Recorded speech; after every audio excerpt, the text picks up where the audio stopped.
फिर दूसरी बात मैं कहना चाहता हूं, कोई भी राष्ट्र, भाई सज्जनों, ये राष्ट्र लगभग 1000 कहीं देश में और 200 वर्ष तक अंग्रेजों ने शासन किया,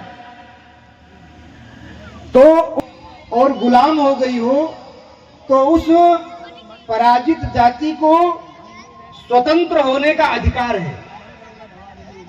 जो उनके आदर्श अस्तित्व के प्रतीक चिन्ह थे, जो उनके तीर्थ थे, देवालय थे, उनको पराजय के काल में नष्ट किया गया हो, तो मानवाधिकार की सीमा के अंतर्गत उनमें ही बैठा है। जितने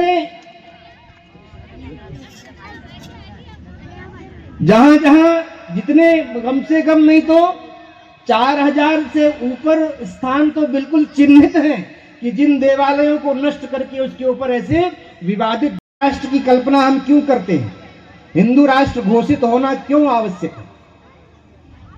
15 अगस्त 1947 को देश की आजादी हुई, आजादी का आंदोलन लड़ा गया, हजारों युवाओं ने अपनी युवा अवस्था को कुर्बान किया, हजारों माताएं विधवा हुई, हजारों बहनें अनाथ हो गई, हजारों माताओं की कोख उजड़ गई। उन स्वतंत्रता सेनानियों ने इसी प्रकार की आजादी की कल्पना की थी। जिस तरह से देश जिस दिशा में जा रहा है, क्या इसी तरह की आजादी की कल्पना हमारे स्वतंत्रता सेनानियों ने की थी? चारों की आजादी मिलते ही कलम की एक नोक से गोरक्षा का कानून पारित कर दिया जाएगा। लेकिन लगभग 75-80 वर्ष हो रहे हैं, आज भी गौ माता की हत्या इस देश में हो रही है। हिंदू राष्ट्र घोषित हुए बिना गौ माता की रक्षा नहीं हो सकती, इसीलिए हम लोग हिंदू राष्ट्र की बात करते हैं। हिंदू राष्ट्र घोषित होगा तो गौ माता की रक्षा होगी, और जहां गाय को प्रताड़ित करके उसके शरीर से एक बूंद रक्त की भी गिरती है, उस धरती पर किया हुआ सभी सत्कर्म नष्ट हो जाता है। बड़े बड़े यज्ञ हो रहे हैं, अनुष्ठान हो रहे हैं, प्रवचन हो रहे हैं, कथाएं हो रही हैं, पर उसका परिणाम नहीं आ रहा है। इसके पीछे एकमात्र कारण है कि गौ माता के रक्त से इस धरती को सींचा जा रहा है। जब आप प्रातः काल उठ करके संध्या बंदन सूर्य भगवान को अर्घ देने का प्रयास करते हैं, उससे पहले तो लाखों गायें कट जाती है देश में। इसलिए देश की आजादी गोरक्षा के बिना अधूरी है।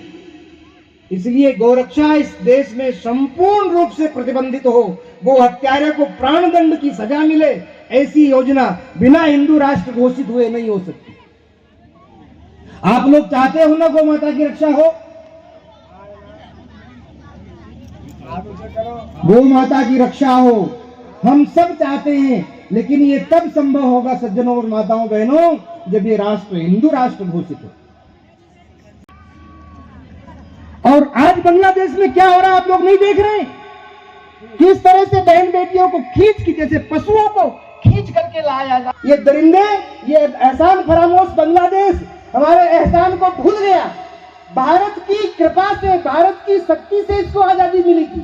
इसके जन्म में हेतु भारतीय सरकार थी। उस समय इंदिरा गांधी देश की प्रधानमंत्री थी। उनके प्रयास से ये स्वतंत्र हुआ, और ये कृतज्ञ, ये नमक हराम देश जिस हिंदुस्तान ने और बंटवारा, उन्हें कह दो हमारे देश से बाहर निकल जाएं। उन्हें कह दो हमारे देश से बाहर निकल जाएं। जिनकी जुबान पर वंदे मातरम का स्वर नहीं होगा, कसम है ईमान की, वो धड़ अब सिर पर नहीं होगा। वो उसके लिए तैयार हो जाए। इस सनातन संस्कृति की रक्षा में जहां संत तत्पर हो गए हैं, जहां समाज का जागरूक नागरिक तत्पर, उसका जय होने से उसको विश्व विजयी, विश्व गुरु हूं। आप सब लोग सजग नागरिक हैं, अपने कर्तव्य का बोध आपको है। नारायण धर्म की, अधर्म का, प्राणियों में, विश्व का, गौ माता की, भारत माता की। एक नारा और जोड़िए, प्रत्येक हिंदू सनातनी हो, प्रत्येक हिंदू सैनिक, प्रत्येक हिंदू हर हर हर महादेव महाकाल महाराज की जय।